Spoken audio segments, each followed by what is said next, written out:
আল্লাহর নবী বিশ্বনবী রাহমাতুল লিল আলামিনের কন্যা হযরত ফাতেমাতুজ জাহরা রাদিয়াল্লাহু তাআলা আনহা, আল্লাহর নবীর আদরের দুলালি হযরত ফাতেমা রাদিয়াল্লাহু তাআলা আনহা যেদিন ইন্তেকাল করেন, রাতের বেলায় তিনাকে কবরের মধ্যে দাফন করা হয়।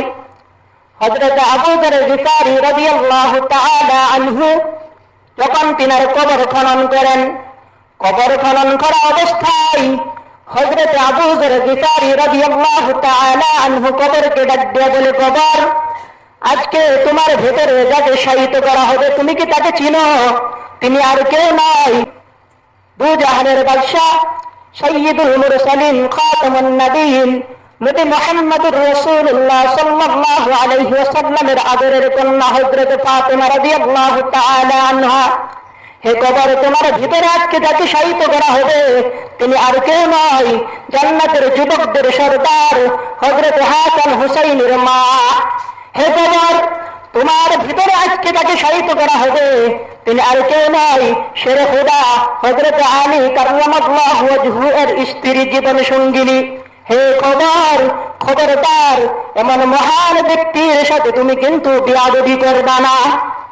এই কথা যখন আবু যর গিফারি কবরকে উদ্দেশ্য করে বলল, কবরের জবান খুলে দিল, আল্লাহ কবরের জবান খুলে দিলেন।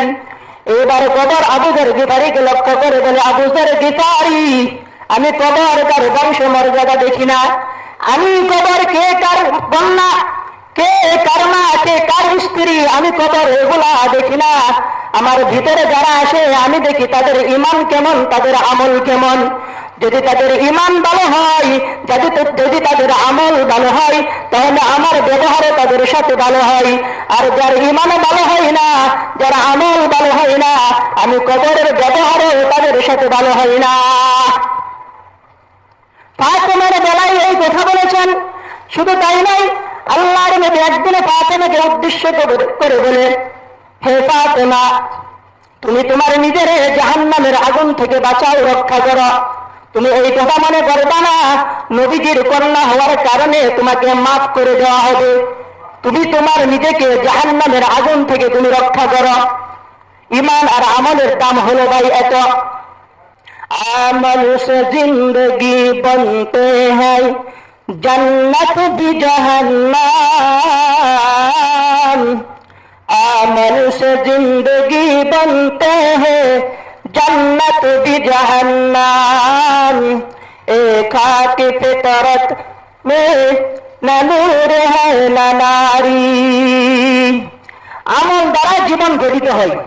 আমল দ্বারা কি হয়? আমল দ্বারা জীবন গঠিত হয়। আমল হলো জান্নাত জাহান্নামের চাবিকাঠি।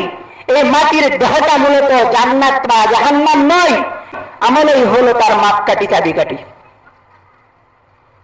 এই জন্য কবি বলেন, জাগা যে লাগানে কো দুনিয়া নহি, ইবারত কো জাহে তামাশা নহি, अरे आकल न हो गाफिल तुझे दुनिया से जाना है, कि एक दिन अपना मुँह खुदा को दिखाना है। কবি বলতেছেন যে এই দুনিয়া এটা মন লাগানোর জায়গা না, ভালোবাসার জায়গা না। এই দুনিয়া পরীক্ষার হল, আনন্দ বিনোদনের জায়গা না। হে জ্ঞানী ব্যক্তি, তুমি গাফেল হও না। একদিন এই দুনিয়া তোমাকে ছাড়তে হবে, আল্লাহর আদালতের কাঠ গড়াই একদিন তোমাকে দাঁড়াতে হবে। তুমি গাফেল হও না, দুনিয়া ছেড়ে একদিন তোমাকে যেতে হবে, আল্লাহর আদালতের কাঠ গড়াই তোমাকে সেদিন দাঁড়াতে হবে। এই দুনিয়ার পরে গাফেল হওয়া যাবে না।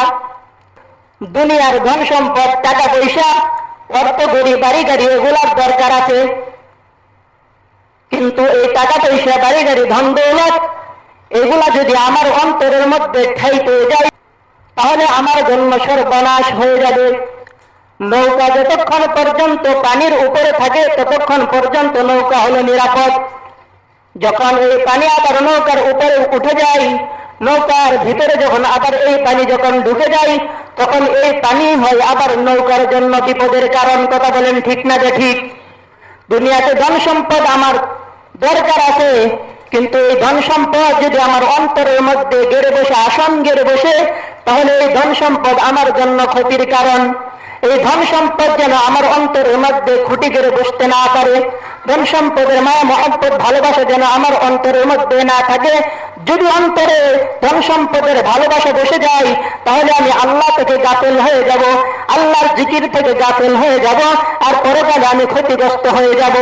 এই জন্য আল্লাহ বলেন, ইয়া আইয়ুহাল্লাযীনা আমানু লা তুলহিকুম আমওয়ালুকুম ওয়ালা আওলাদুকুম আন যিকরিল্লাহ ومن يفعل ذلك فأولئك هم الخاسرون।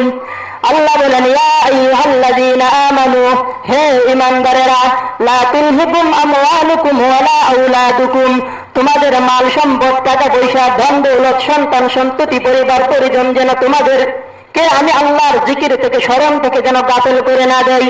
যদি তোমরা দুনিয়ার পিছনে পড়ে, ধন সম্পদ, পরিবার পরিজন, সন্তান সন্ততির পিছনে পড়ে যদি তোমরা আমি আল্লাহকে ভুলে যাও, জেনে রাখো,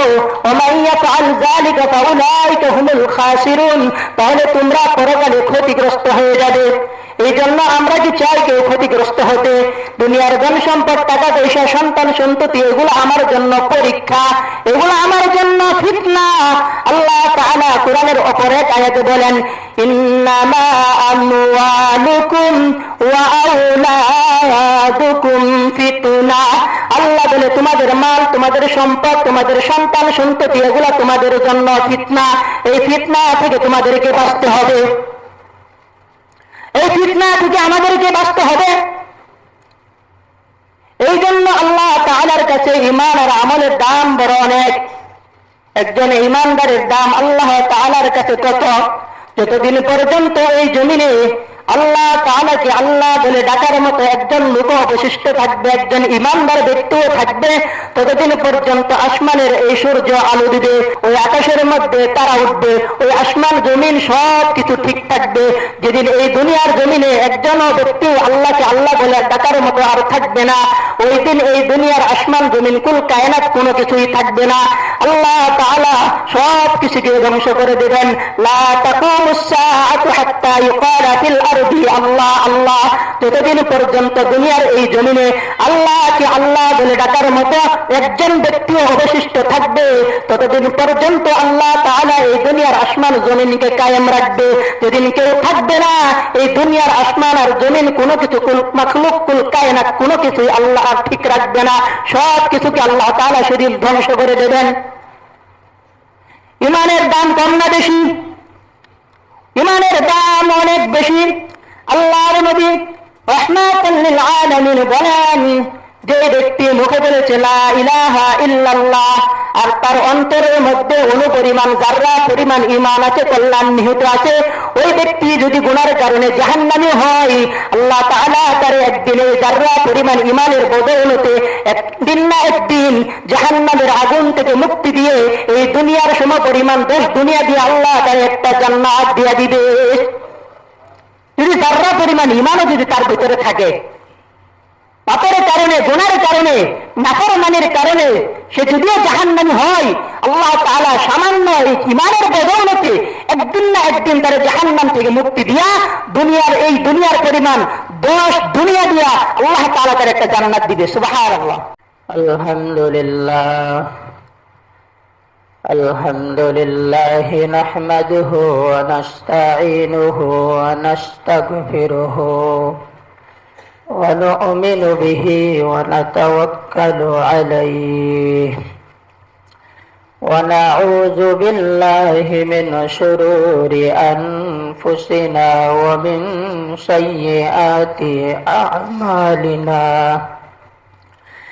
من يهده الله فلا مضل له ومن يضلله فلا هادي له ونشهد أن لا إله إلا الله وحده لا شريك له ونشهد أن سيدنا وسندنا وحبيبنا ومولانا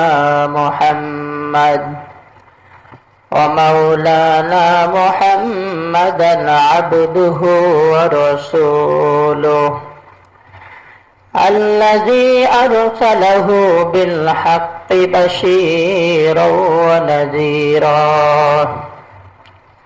وداعيا إلى الله بإذنه وسراجا منيرا أما بعد فقد قال الله تبارك وتعالى في كلامه المجيد وفرقانه الحميد أعوذ بالله من الشيطان الرجيم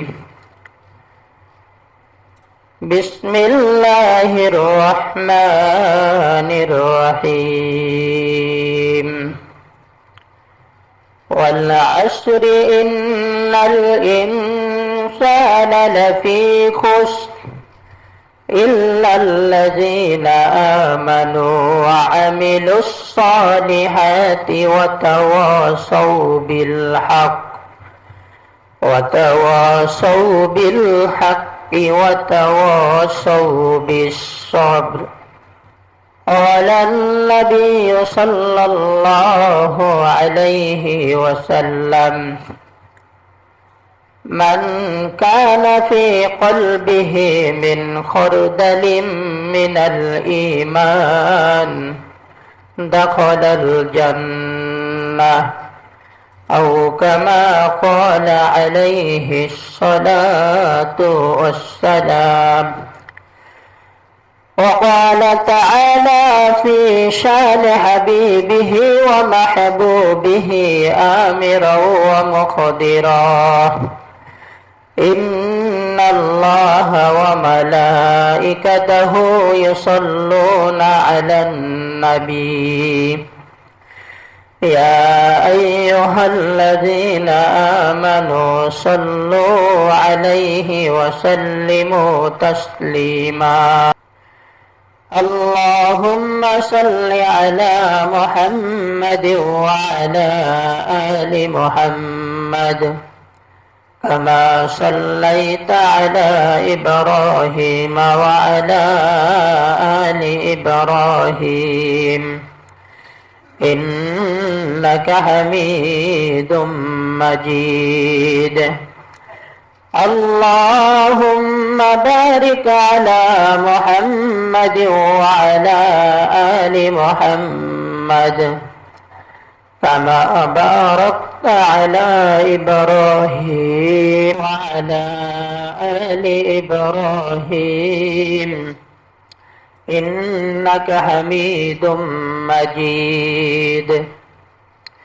بارك الله لنا في القرآن العظيم ونفعنا وإياكم بالآيات والذكر الحكيم والحمد لله رب العالمين. আলহামদুলিল্লাহ, মহান আল্লাহ রাব্বুল আলামিনের দরবারে অসংখ্য অগণিত শুকর যে মহান রব্বুল আলামিন জুমার দিনে জুমার নামাজ আদায়ের জন্য দুনিয়ার বিভিন্ন কাজ কাম থেকে ফারেক করে হায়াতে বাঁচায় রেখে সুস্থ অবস্থায় আল্লাহ তাআলা আমাদেরকে তিনার ঘর মসজিদে আসার বসার তৌফিক দান করেছেন। এই জন্য আমরা সকলে দিল থেকে শুকর আদায় করে বলি আলহামদুলিল্লাহ। প্রিয় সম্মানিত উপস্থিতি, এই দুনিয়ার জমিনে আমরা সবাই মুসাফির। এই দুনিয়াতে আমরা সবাই প্রবাসীর মতো মুসাফির। এই দুনিয়া আমাদের আসল ঠিকানা নয়, আমাদের আসল ঠিকানা হলো আখিরাত। কবি বলেন, এহা হাম সব মুসাফির হাই, ওহি আখির ঠিকানা, कोई आगे रवाना है, कोई पीछे रवाना। এই দুনিয়াতে আমরা সবাই মুসাফির। এই দুনিয়া থেকে সবাই চলে যাবে, কেউ আগে যাবে, কেউ পরে যাবে। এই দুনিয়াতে আমরা আসছি কয়েকটা ধাপ অতিক্রম করে, তারপরে দুনিয়াতে আসছি। প্রথম নম্বর ধাপ হলো আলমে আরওয়াহ, রূহের জগতের ধাপ। প্রথমে আমরা রূহের জগতে ছিলাম।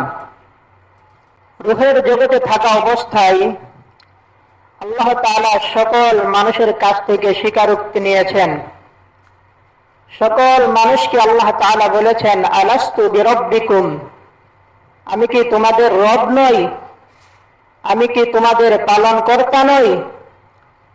সকল মানুষ যারা দুনিয়াতে আসছে, চলে গেছে, কিয়ামত পর্যন্ত আসবে, সকল মানুষ এক বাক্যে জবাব দিয়েছিল, ক্বালু বালা, অবশ্যই আপনি আমাদের রব।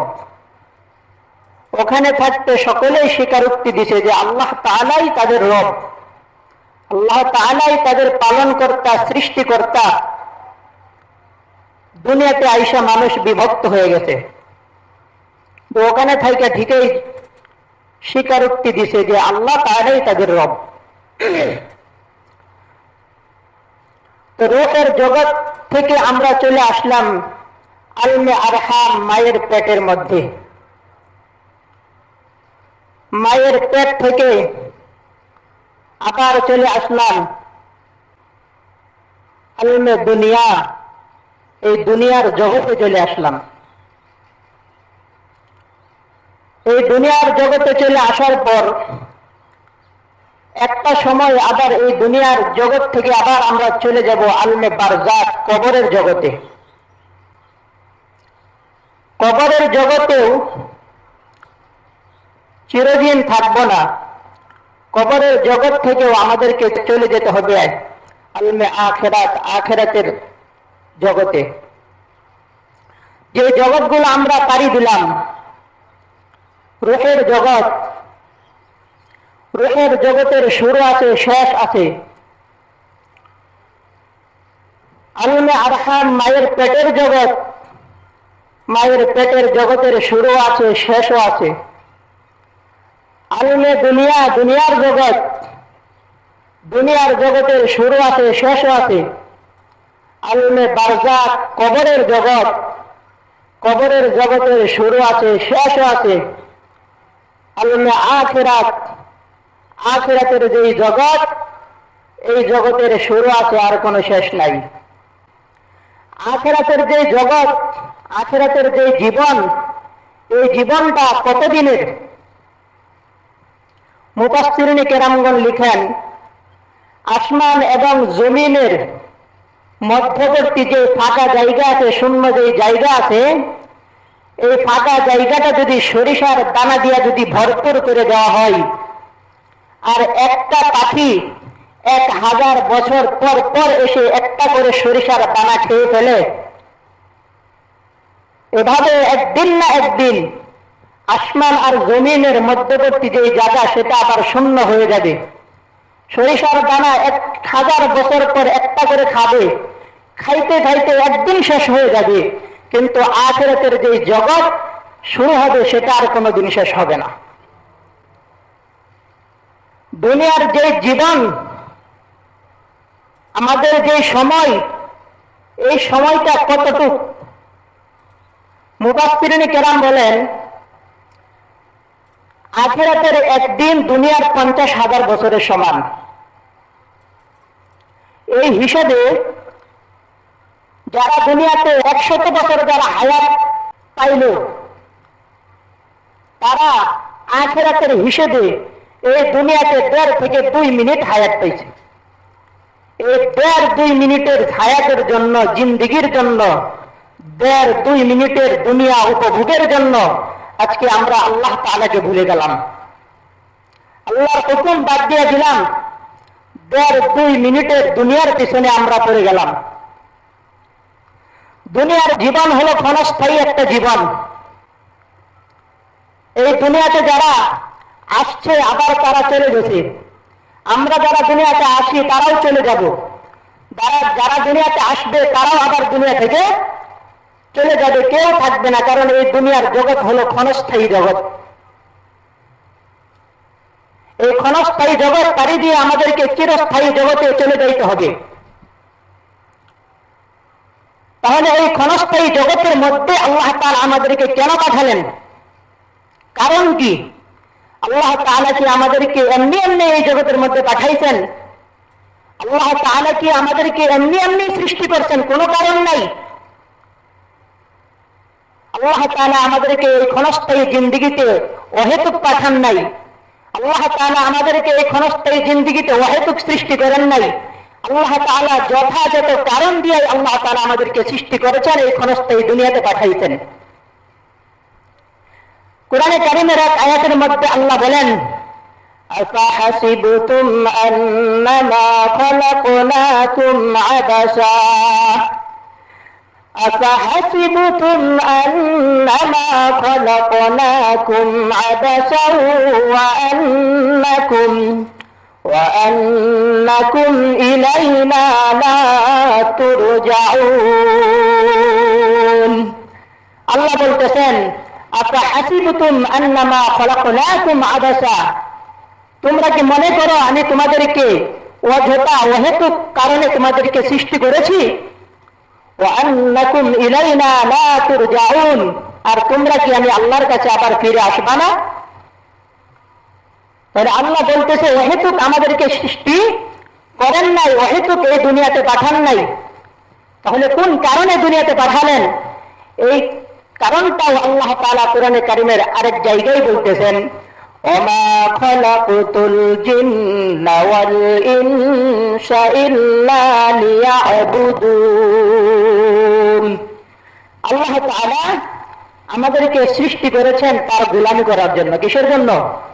এই দুনিয়াতে পাঠাইছেন তিনার গোলামি করার জন্য। জিন জাতি, মানুষ জাতি এই দুনিয়াতে পাঠানোর একমাত্র কারণ হলো মানুষ জাতি আর জিন জাতি আল্লাহর গোলামি করবে। কি করবে? গোলামি করবে। এটাই দুনিয়াতে আমাদেরকে পাঠানোর একমাত্র কারণ। বাংলাদেশ থেকে যারা বিদেশে যায়, প্রবাসে যায়, যে কোনো দেশের মধ্যে যাইতে পারে। প্রবাস জীবনে যাওয়ার উদ্দেশ্য হলো যে প্রবাসে যাওয়া সে টাকা পয়সা রুজি করবে, ব্যাংক ব্যালেন্স করবে, করে দেশের বাড়িতে পাঠাবে, ব্যাংক ব্যালেন্স করবে। যখন প্রবাস জীবন শেষে সে যখন আবার এই দেশের মধ্যে চলে আসবে, তখন প্রবাসে থাকা অবস্থায় সে যেগুলা জমা করেছে, টাকা পয়সা ব্যাংক ব্যালেন্স করেছে, এগুলা দিয়ে সে দেশে আইসে সে আরামে শান্তিতে বসে খেতে পারবে। এই উদ্দেশ্যের জন্যই, এই একটা উদ্দেশ্য নিয়ে সে প্রবাস জীবনে যায়। এই দুনিয়াটাও আমাদের জন্য একটা প্রবাস জীবন। এখানে আল্লাহ তাআলা আমাদেরকে পাঠাইছেন তিনার পরিচয় লাভ করার জন্য, তিনার গোলামি করার জন্য। প্রবাসের জীবনে যাওয়া কোনো মানুষ যদি কামাই রুজি না করে, টাকা পয়সা ব্যাংক ব্যালেন্স যদি জমা না করে, সে যদি অহেতুক সময়টা নষ্ট করে দেয়, সে যখন দেশে আসবে ফেরত, তখন যেহেতু সে প্রবাস জীবনে থাকা অবস্থায় টাকা পয়সা কামাই করে নাই, ব্যাংক ব্যালেন্স করে নাই, সে দেশে এসে সে শান্তিতে থাকতে পারবে না। আবার তাকে মানুষের বারে বারে কামাই রুজি করে, কষ্ট করে, মেহনত করে আবার তারে চলতে হবে। কারণ প্রবাসের জীবনে সে কামাই রুজি করে নাই। প্রবাসের যে সময়টা ছিল, সেই সময়টা সে হেলায় খেলায় কাটাই দিছে। ঠিক তদ্রুপ আল্লাহ তাআলা আমাদেরকে এই দুনিয়াতে পাঠাইছে তিনার পরিচয় লাভের জন্য, তিনার গোলামির জন্য। এই দুনিয়াতে যদি আমরা তিনার পরিচয় লাভ করতে পারি, তিনার গোলামি করতে পারি, তাহলে আমাদের পরকালীন জীবন, কবরের জীবন, আখিরাতের জীবন আমাদের সুখের হবে। আর যদি এই দুনিয়াতে আমরা যদি আল্লাহর পরিচয় লাভ করতে না পারি, যদি তিনার গোলামি না করি, তাহলে আমাদের পরকালের জীবন, আমাদের কবরের জীবন শান্তির হবে না, বড় দুঃখের হবে। মানুষ যখন বিদেশে যায়, যেমন বিদেশে যেতে হলে তার পাসপোর্টের প্রয়োজন হয়, তার ভিসার প্রয়োজন হয়। কোন মানুষ যদি পাসপোর্ট ছাড়া, ভিসা ছাড়া সে যদি কোনো দেশের মধ্যে ঢুকে যায়, তাহলে ওই দেশের আইন অনুযায়ী তাকে গ্রেপ্তার হতে হবে, তাকে শাস্তি ভোগ করতে হবে। কবর হলো আমাদের একটা জগৎ, একটা দেশ। এই দেশের মধ্যে যেতে হলে প্রত্যেকের নিকট ঈমান নামক পাসপোর্ট, আমল নামক ভিসা লাগবে। যদি ঈমান নামক পাসপোর্ট আর আমল নামক ভিসা যদি কারো কাছে না থাকে, তাহলে এই কবরের জগতে সে শান্তি পাবে না। কথা বলেন ঠিক না ঠিক? এই জন্য আমাদের আমল আর ঈমানের প্রয়োজন। আমাদের ঈমান, আমাদের আমল, এগুলোকে পাকা করতে হবে। ঈমান আর আমলের দাম কত? এই যে ঈমান আর আমলের কথা বলা হয়, এই ঈমান আর আমলের দাম কত, মূল্য কত? আল্লাহর নবী, বিশ্ব নবী রাহমাতুল লিল আলামিনের কন্যা হযরত ফাতেমাতুজ জোহরা রাদিয়াল্লাহু তাআলা আনহা, আল্লাহর নবীর আদরের দুলালি হযরত ফাতেমা রাদিয়াল্লাহু তাআলা আনহা যেদিন ইন্তেকাল করেন, রাতের বেলায় তিনাকে কবরের মধ্যে দাফন করা হয়। হযরত আবু যর গিফারী রাদিয়াল্লাহু তাআলা আনহু যখন তিনার কবর খনন করেন, কবর খনন করা অবস্থায় হযরত আবু যর গিফারী রাদিয়াল্লাহু তাআলা আনহু কবরকে ডাক দিয়ে বলে, কবর, আজকে তোমার ভেতরে যাকে শায়িত করা হবে, তুমি কি তাকে চিনো? তিনি আর কেউ নয়, দু জাহানের বাদশা, সাইয়্যিদুল মুরসালিন, খাতামুন নবিয়্যিন, নবী মুহাম্মদুর রাসূলুল্লাহ সাল্লাল্লাহু আলাইহি ওয়াসাল্লামের আদরের কন্যা হযরত ফাতেমা রাদিয়াল্লাহু তাআলা আনহা। হে কবর, তোমার ভিতরে আজকে যাকে শায়িত করা হবে তিনি আর কেউ নয়, জান্নাতের যুবকদের সরদার হযরত হাসান হুসাইনের মা।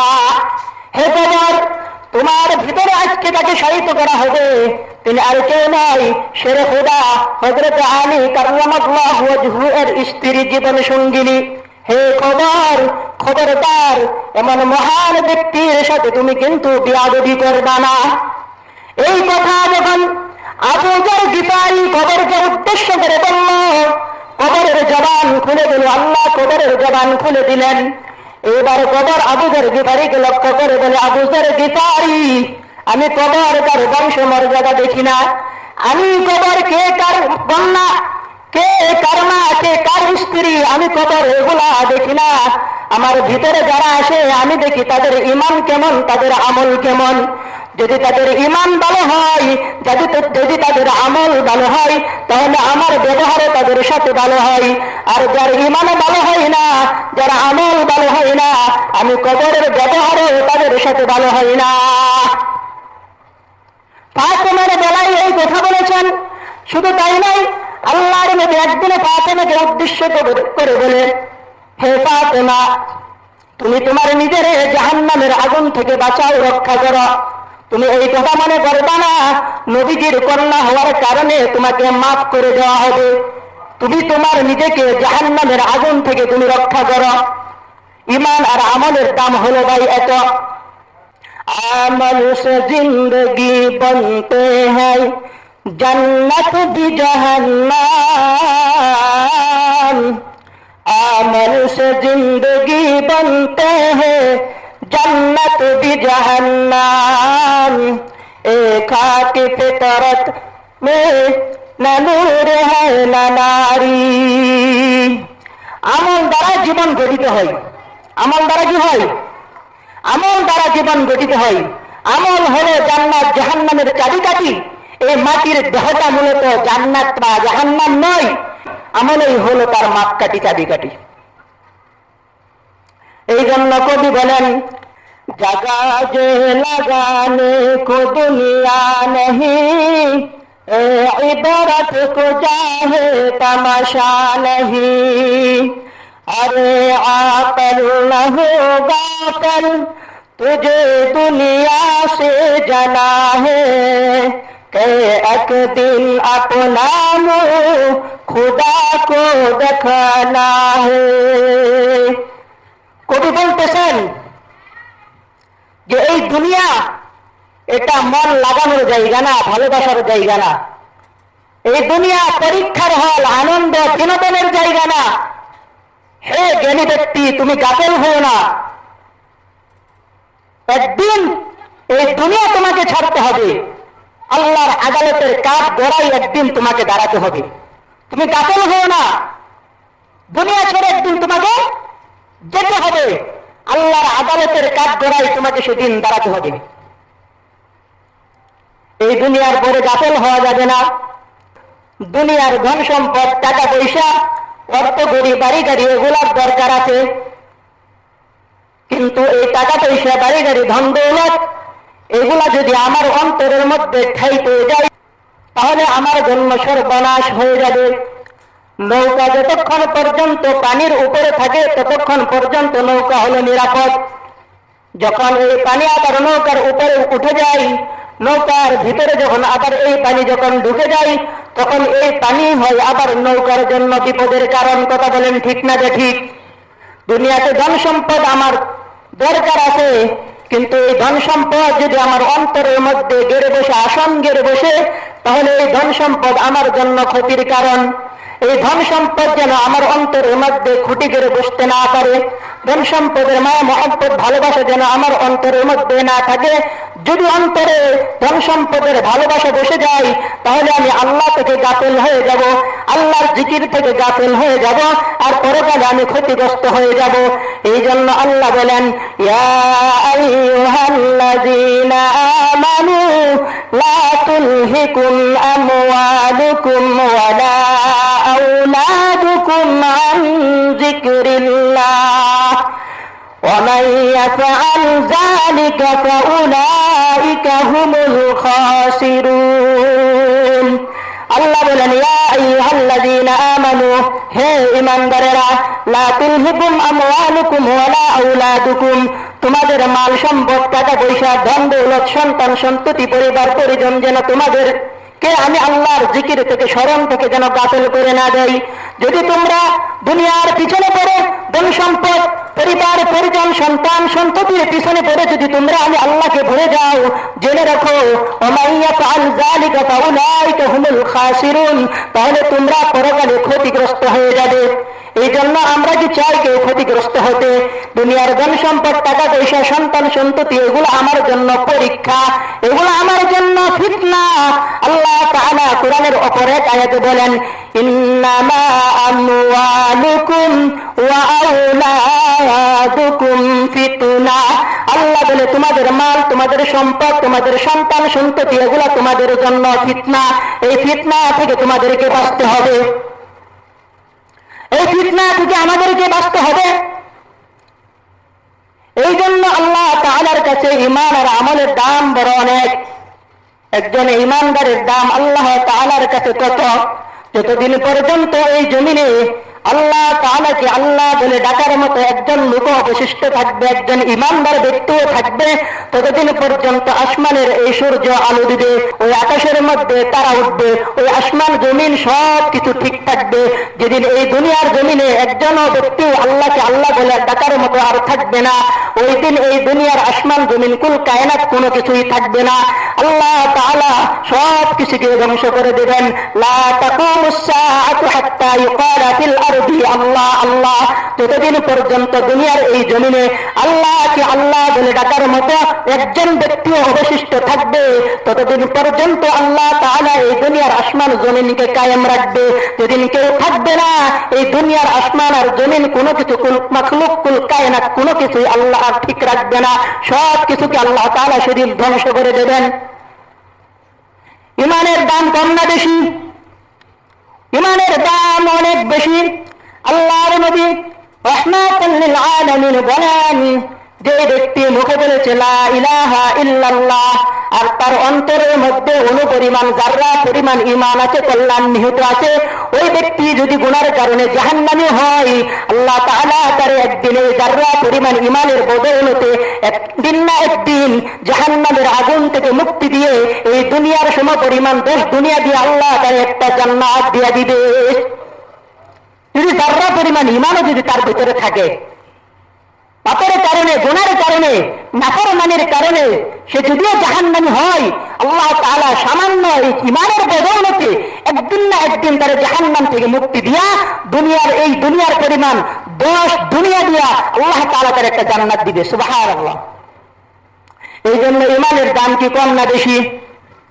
আল্লাহ তাআলা এই দুনিয়াতে অনেক নবী রাসূল পাঠাইছেন। সমস্ত নবী রাসূল আইসা এই ঈমানের পিছনে, এই আমলের পিছনে মেহনত করেছেন। ঈমান আর আমল কি? ঈমান কি? আল্লাহ তাআলাকে জানা, আল্লাহ তাআলার পরিচয় লাভ করা, এটার নাম হলো ঈমান। আল্লাহ তাআলা মানুষকে ঈমানের দাওয়াত দিয়েছেন, ঈমানের মাপকাঠি আল্লাহ তাআলা দিয়েছেন। আল্লাহ তাআলা কোরআনে কারীমের মধ্যে বলেন, আমিনু কামা আমানান নাস। আল্লাহ তাআলা ঈমানের দাওয়াত দিয়ে বলতেছেন, হে মানুষেরা, হে ঈমানদারেরা, তোমরা ঈমান আনো ঈমান আনার মতো। এখন ঈমানদারেরা আবার ঈমান কার মতো আনবো? এখানে বলা হয়েছে ঈমান আনো ঈমান আনার মতো, মানুষের ঈমান আনার মতো। এখানে মানুষ বলতে সাহাবায়ে কেরামদেরকে বুঝাইছে। সাহাবায়ে কেরামদের ঈমান ছিল মজবুত, অর্থাৎ আল্লাহ তাআলা বুঝাইছে সাহাবাদের ঈমান যেমন মজবুত ছিল, এমন সাহাবাদের মতো মজবুত ঈমান তোমরা আনো। সাহাবাদেরকে হুমকি ধমকি ভয় দুনিয়ার লোভ লালসা কোনো কিছু ঈমান থেকে বিন্দু মাত্র লড়াইতে পারে না। এই কথা বলেন ঠিক না? ঠিক। এই জন্য আল্লাহ বলেছেন ঈমান আনো সাহাবাদের ঈমান আনার মতো, ঈমান আনো ওই মানুষদের ঈমান আনার মতো। হযরত আব্দুল্লাহ ইবনে হুযায়ফা রাদিয়াল্লাহু তাআলা আনহুকে হযরত ওমর রাদিয়াল্লাহু তাআলা আনহু যুদ্ধের জন্য পারস্যের রোমের বিরুদ্ধে, রোম সম্রাটের বিরুদ্ধে যুদ্ধের জন্য একটা কাফেলা পাঠাইছে। কাফেলার নেতৃত্বে ছিলেন হযরত আব্দুল্লাহ ইবনে হুযায়ফা রাদিয়াল্লাহু তাআলা আনহু। রোমের সম্রাট হিরাক্লিয়াস সে আগে থেকে শুনতো যে সাহাবাদের ঈমান বড় মজবুত। সাহাবাদের ঈমানের কথা শুনে, ঈমানের যোদ্ধা শুনে বড় আশ্চর্য হয়ে যেতেন তিনি। বলতেন, মানুষ কিভাবে তাদের ঈমান এত শক্তিশালী হয়, দুনিয়ার সব কিছু কিভাবে তাদেরকে ঈমান থেকে টলাইতে পারে না। তাদের ঈমানকে পরীক্ষা করার জন্য তার সৈন্যবাহিনীকে বলল, এই যুদ্ধে মুসলমানদের কাউকে, কিছু সংখ্যককে, যদি তারা একজনকেও জীবিত অবস্থায় আমার কাছে ধরে নিয়ে আসবা, তার ঈমান আমি পরীক্ষা করব মুসলমানের সাহাবাদের ঈমান কত মজবুত। এই যুদ্ধের মধ্যে হযরত আব্দুল্লাহ ইবনে হুযায়ফা তিনি সহ তিনার কয়েকজন মুজাহিদকে পারস্যের সম্রাটের বাহিনীরা গ্রেফতার করলো, গ্রেফতার করে নিয়ে গেল। গ্রেফতার করে নিয়ে যাওয়ার পর তাদেরকে শাস্তির ভয় দেখিয়ে প্রথমে তাদেরকে লোভনীয় অফার দিল। হযরত আব্দুল্লাহ ইবনে হুযায়ফাকে বলতেছে, হে আব্দুল্লাহ ইবনে হুযায়ফা, যদি তুমি খ্রিস্ট ধর্ম যদি গ্রহণ করো, ঈমান যদি পরিত্যাগ করো, তাহলে তোমার জন্য আমি আমার রাজত্বের অর্ধেক রাজত্ব তোমার জন্য আমি লিখে দেব, এমনকি আমার সুন্দরী কন্যাকে তোমার সাথে বিবাহ দিয়ে দিব।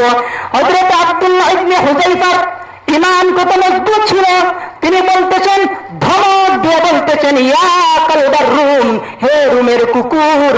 কি বলছে? বাদশারে বলতেছে, রুমের কুকুর, হে রাসূলুল্লাহ, লাউ উরিদাত আলা দুনিয়া কুল্লুহা আন আতরুকা দীন মুহাম্মাদিন মা তারাকতু।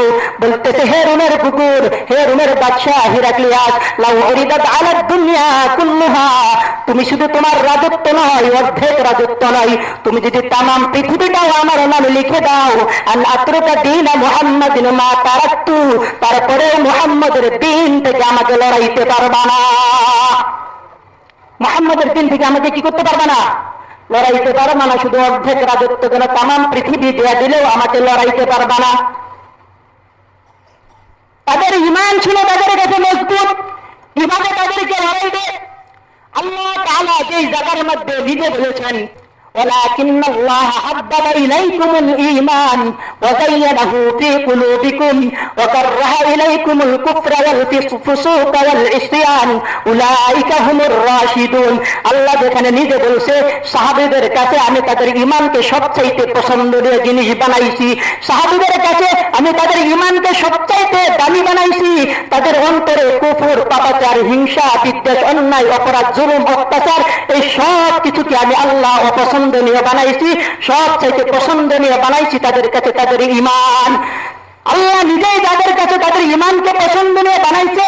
কিভাবে? দুনিয়ার অপার হুমকি ধুমকির ভয়ে তারা ঈমান থেকে সরে যায়, কখনোই সরে যাইতে পারে না। এই কথা যখন বলল, দুনিয়ার সব কিছু দিয়া দিলেও আমাকে মুহাম্মদের দিন থেকে এক বিন্দু মাত্র তুমি লড়াইতে পারবা না, এই কথা যখন বলছে, এইবার বলতেছে তারে শাস্তি দিতে হবে। এবার তারা বাহিনীকে বলতেছে তারে ফাঁসির মধ্যে ঝুলাও, ফাঁসির কাষ্ঠের মধ্যে ঝুলাও, ফাঁসিতে ঝুলাইয়া তার জীবন শেষ করে দিব। ফাঁসির কাজ যখন সম্পূর্ণ, যখন প্রস্তুত, ফাঁসির দিকে যখন তাকে নিয়ে যাওয়া হচ্ছে, আব্দুল্লাহ ইবনে হুযাইফার মুখের মধ্যে হাসি।